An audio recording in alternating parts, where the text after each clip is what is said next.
Hello guys, video के बेहतरीन results के लिए आप इसको 720 या इससे हाई क्वालिटी पर सेट करके देखें। Good luck.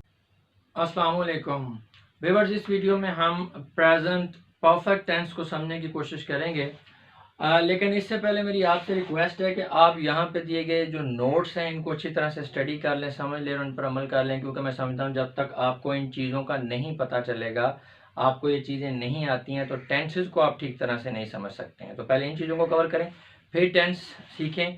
तो बात करें अगर प्रेजेंट परफेक्ट टेंस की, तो उर्दू और हिंदी के जो फ़िक्रात हैं, तो उनमें हम कैसे आइडेंटिफाई करेंगे उनको कि ये प्रेजेंट परफेक्ट टेंस की हैं।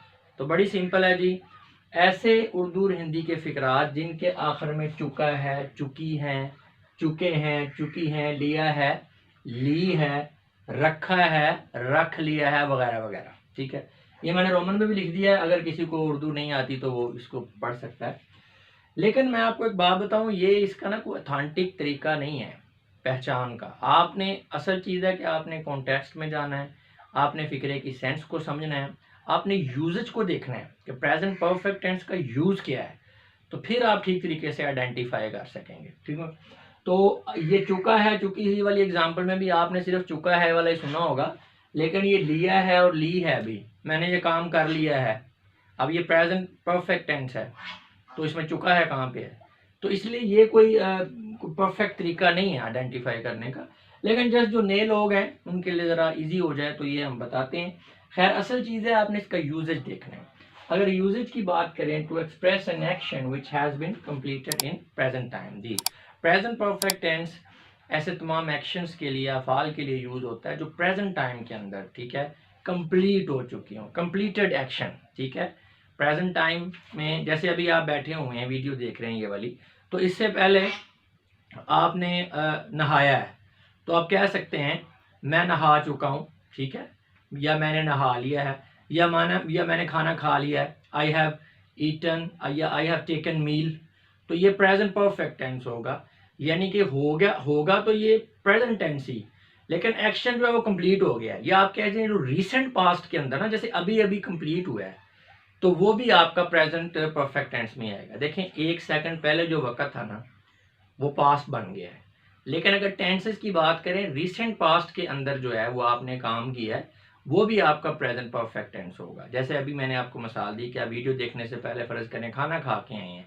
अब खाना तो आपने खा लिया, वो पास्ट में चला गया, लेकिन अभी रिसेंटली चूंकि किया है, तो यू हैव ईटन या यू हैव टेकन मील, तो ये अब आपका प्रेजेंट परफेक्ट टेंस है। तो प्रेजेंट परफेक्ट टेंस की पहचान फिर ये है, एक्शन कंप्लीट होगा, प्रेजेंट में होगा, रिसेंट पास्ट में भी अगर कोई एक्शन हुआ है और वो कंप्लीट हो गया है, तो वो भी हम प्रेजेंट परफेक्ट में लेंगे, प्रेजेंट परफेक्ट टेंस के अंदर ही लेंगे जी।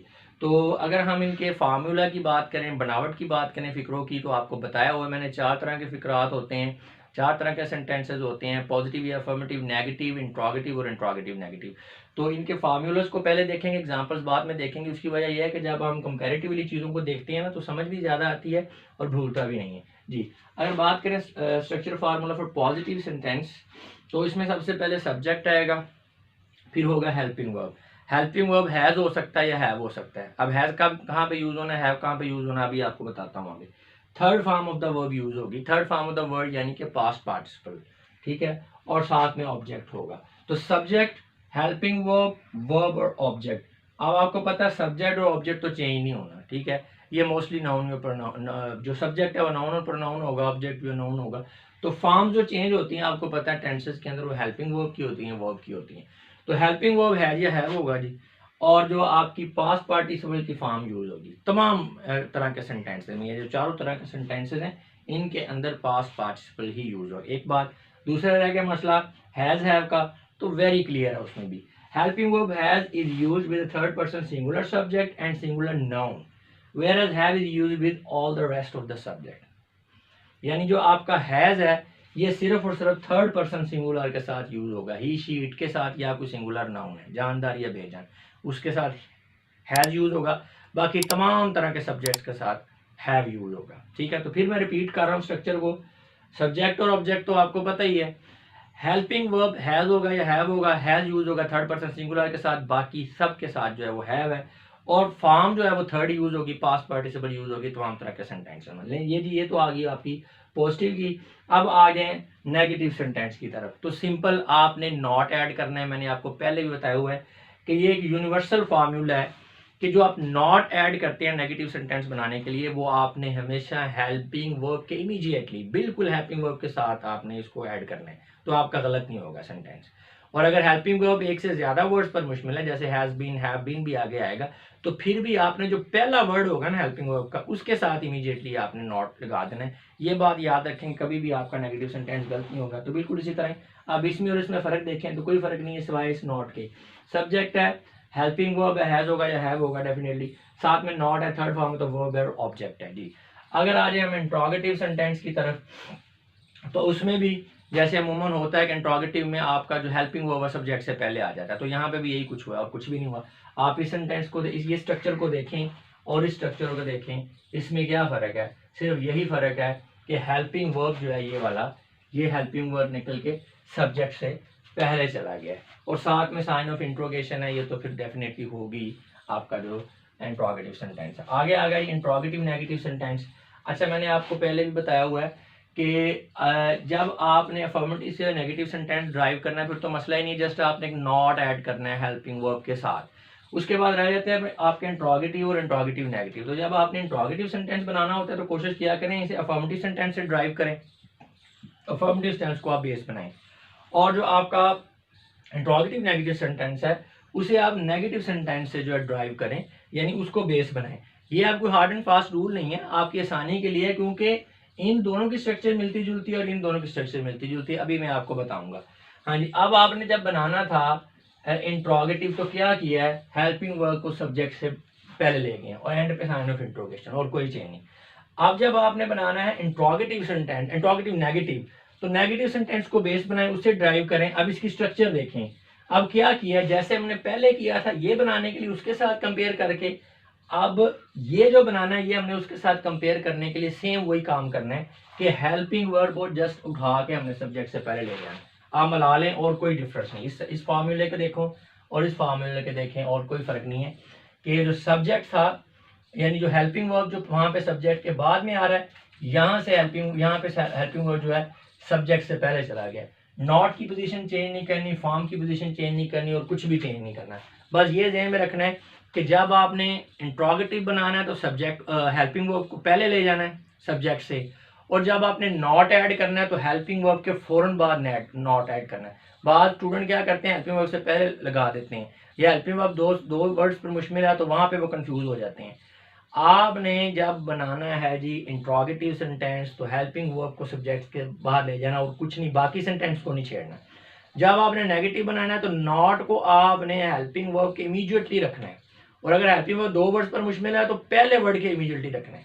भाई ये फार्मूला याद रखेंगे, स्ट्रक्चर आपकी कभी गलत नहीं होंगी।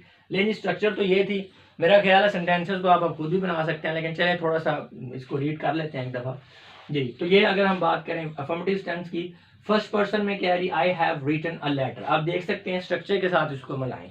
आई क्या है, सब्जेक्ट है, हैव क्या है, हेल्पिंग वर्ब है, और रिटन क्या है, ये third form of the verb, ये पास्ट पार्टिसिपल है, और लेटर जो है ये आपका क्या है, ऑब्जेक्ट है। ये तो आप देख सकते हैं कि स्ट्रक्चर के मुताबिक ये सेंटेंस लिखा गया है।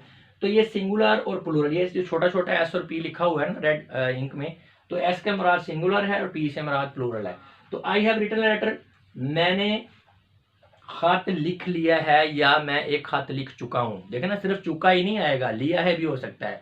मैं एक खत लिख चुका हूं, या मैंने एक खत लिख लिया है, या मैंने एक खत लिख रखा है, ये भी हो सकता है। ठीक है ना। तो सिर्फ मैंने आपको बताया था कि ये जो फिक्रात से पहचान वाला तरीका है ना, ये कोई बेहतर तरीका नहीं है। आपने सेंस में जाना। देखना तीन तरह से, अब तीनों तरह में ट्रांसलेट यही होगा, मैं खत लिख चुका हूं, मैंने खत लिख लिया है, मैंने खत लिख रखा है। ठीक है, शायद कोई और भी बनता हो, तो उन सब की ट्रांसलेशन यही बनेंगी, I have written a letter. ठीक है, we have written a letter, हमने खत लिख लिया है, अब प्लूरल है। अब आ गया सेकंड पर्सन में, you have written a letter, आपने खत लिख लिया है, you have written a letter, आपने खत लिख लिया। देखिए सिंगुलर प्लूरल में आपको पता है सेकंड पर्सन में सेम ही है, एक बंदे को मुखातिब करें या 10 को, वो कोई फर्क नहीं होता। थर्ड पर्सन सिंगुलर में आ रहा है, she has written a letter, वो खत लिख चुकी है या उसने खत लिख लिया है। He has written a letter, उसने खत लिख लिया है। Aliya has written a letter, अब ये सिंगुलर नाउन आ गया है। ठीक है, तो आलिया ने भी खत लिख लिया जी। It has taken the meal, यहाँ पे खत इसलिए नहीं डाला जा रही, बात है कि जानवर को एक्सप्रेस किया जा रहा है, तो आप जानवर तो खत नहीं लिख सकता। हो सकता है आपके पास कोई जानवर हो जो खत लिखे, मैंने तो आज तक नहीं देखा। तो लिहाजा it has taken the meal, इसने खाना खा लिया। कोई बिल्ली है, बिल्ला है, कोई भी जानवर है, ठीक है। अच्छा जी, आगे आगे third person plural, they have written letter, वो खत लिख चुके हैं या उन्होंने खत लिख लिया है या उन्होंने खत लिख रखा है। Ahmad and Farhan have written letter, Ahmad और फरहान ने खत लिख लिया है। अब ये भी प्लूरल बन जाता है क्योंकि दो इकट्ठे हो गए। Structure formula for negative sentence ये मैं आपको समझा चुका हूँ। अब सेंटेंस देखेंगे, I have not written letter, बिल्कुल वही अब ऊपर वाले सेंटेंसेस से, और इसमें देखेंगे सिर्फ आपका जो हेल्पिंग वर्ब है उसके बाद नॉट लगाया, और कोई इसमें चेंज नहीं है। I have not written letter, मैं खत नहीं लिख चुका हूँ। We have not written letter, you have not written letter, he she Aliya it, किसी ने भी खत नहीं लिखा। Has not written a letter, it has not taken the meal, उसने खाना नहीं खाया। तो आप देख सकते हैं हेल्पिंग वर्ब के बाद जस्ट नॉट आया है। अगर हम बात करते हैं इंट्रोगेटिव की, तो आप देख लें सिर्फ हेल्पिंग वर्ब बाहर आ गया। ये कंपैरिजन करें आप, यहाँ पे लिखा हुआ है I have written a letter, तो यहाँ पे क्या हैव आई रिटन लेटर, क्या मैंने खत लिखा है, ठीक है। ये सिंगुलर है और ये साथ में प्लूरल है। Have you written a letter, क्या हमने खत लिखा है या खत लिख रखा है। हैव यू रिटन लेटर, क्या आपने खत लिखा है। Have you written a letter, singular plural आपको पता सेम ही रहेंगे सेकंड पर्सन में। थर्ड पर्सन में has she written a letter, has he written a letter, has Aliya written a letter, has it taken the meal. तो ये सारा आप देख सकते हैं कि इसमें जस्ट आपका जो है हेल्पिंग वो बाहर आ गया। अच्छा, ये इंट्रोगेटिव नेगेटिव सेंटेंस। अच्छा, इंट्रोगेटिव नेगेटिव सेंटेंस का थोड़ा सा मैं आपको ये बता दूं कि असल तो सवाल इंट्रोगेटिव ही होता है ना। इंट्रोगेटिव नेगेटिव क्यों बनाते हैं, देखें जब कोई आप ऐसा क्वेश्चन किसी से पूछ रहे हैं जिसमें आप एक्सपेक्ट कर रहे हैं कि जो अगला बंदा है वो आपको नेगेटिव में जवाब देगा, तो फिर आप इंट्रोगेटिव नेगेटिव सेंटेंस पूछते हैं कि यार क्या यार तुमने ये काम किया नहीं है। इसका मतलब है आप चाह ये रहे हैं कि अगला बंदा जवाब देगा यार नहीं किया, ठीक है ना। तो इसलिए फिर आप इंट्रोगेटिव नेगेटिव, तो ये भी एक स्ट्रक्चर है, आपको पता होना चाहिए। और इसमें भी वही है कि बाकी सारा कुछ ये है, इससे कंपेयर करें इसको। सर जस्ट इसका जो है हेल्पिंग वर्ब बाहर चला गया।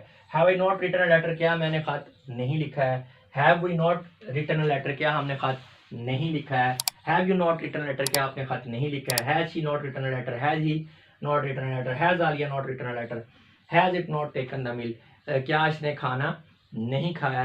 तो व्यूअर्स मैं उम्मीद करता हूँ कि इस वीडियो को देख लेने के बाद आपका ये जो प्रेजेंट परफेक्ट टेंस का कॉन्सेप्ट अच्छी तरह से क्लियर हो चुका होगा। लेकिन मेरी आपसे ये रिक्वेस्ट है, खास करके नए लोगों से, देखें सिर्फ रूल्स को समझ लेने से कोई आप इसको क्लियर नहीं होगा, आपको टेंस जो आए नहीं आएंगे। प्रैक्टिस करें, बार बार प्रैक्टिस करें। ये जस्ट आपके लिए मैंने एक टेम्पलेट बना दी है, ये आपके नोट्स हैं, स्क्रीनशॉट ले लें, यहाँ से हेल्प लें और प्रैक्टिस करें।